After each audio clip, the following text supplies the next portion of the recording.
Hi guys, welcome to How to Solutions YouTube channel. In today's video, I'm going to show you how you can find hidden phone number from Facebook account. Before getting into this video, must subscribe to our YouTube channel and click on the bell icon.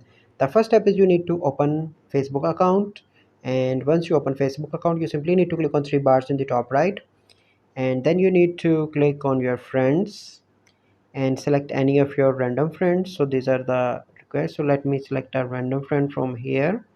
So this I'm going to select this my friend, and then you need to click on see about info, and here you need to scroll down, and here you can find the contact number of that person if that person information is public or share with friends.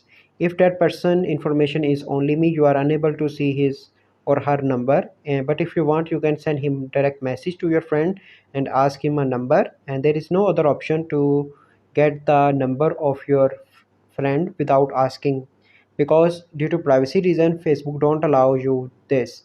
But if that person privacy is with share with you, you can easily get number. So by following these steps, you can easily find hidden phone number from Facebook account. I hope you find this video helpful. If you find this video helpful, must like this video, subscribe to our YouTube channel for future videos. We'll see you in the next video. Thank you, have a good day.